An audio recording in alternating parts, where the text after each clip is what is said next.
Protests within the NFL have taken a nasty racist turn over the past several weeks, after Seahawks player Michael Bennett started a sick new trend where black players are now rendering black power salutes anytime they sack a white player on the field. The NFL has an even bigger scandal brewing, however, after white Raiders quarterback Derek Carr had his back broken over the weekend during a tackle, where some sports commentators are speculating that Carr's all-black offensive line refused to block for him, a savage punishment to Carr for choosing to stand for the national anthem while they all sat before the game.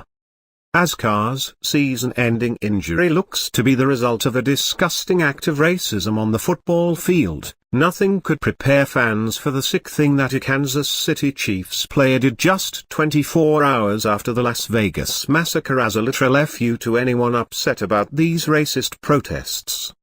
Monday night's football game between the Chiefs and Redskins was overshadowed by the horrifying massacre that took place just 24 hours prior, after a deranged gunman opened fire from the 32nd floor of the Mandalay Bay Resort and Casino, killing 59 and injuring 527 others. Many players decided to put aside their political differences in order to honor the dead, as many previous protesting athletes decided to stand for the national anthem in order to show unity for Americans during their time of grief.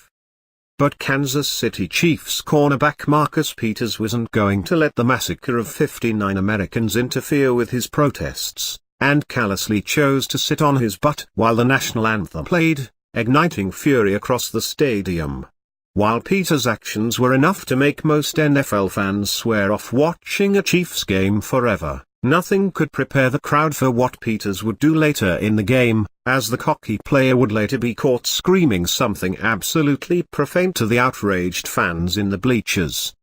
Noticing fans' displeasure for his choice to sit for the national anthem, Peters was caught screaming at a fan where he yelled "F-U-B" before slamming his helmet onto the ground like a petulant spoiled child. The incident was aired live on ESPN, and millions tuning in immediately caught Peters' sickening message to all NFL fans offended by his anti-American antics.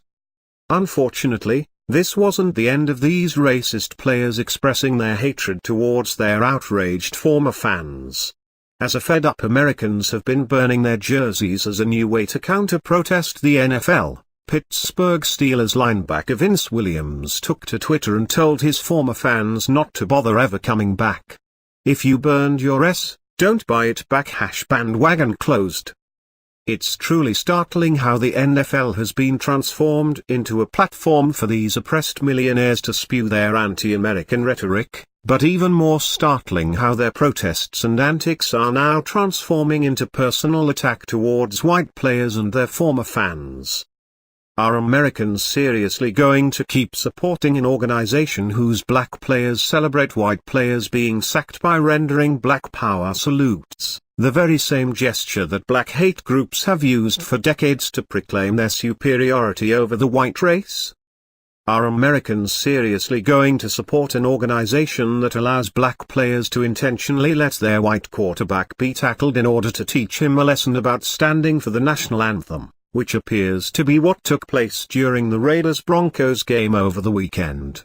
As we exposed earlier this week, white quarterback Derek Carr now has a fractured spine after one of his black teammates allegedly said that Carr could stand alone on the field, since he chose to stand alone for the national anthem. Are we seriously going to sit back while these racist athletes scream "F you" at fans who are outraged over players refusing to honor the massacred victims of Las Vegas? The lines are clearly being drawn in this country, and you can choose to support these anti-American racist athletes, or you can be on the side of Team America. But if you choose to support the NFL, just remember that you're supporting athletes who disrespect our cops and soldiers, and putting money straight into the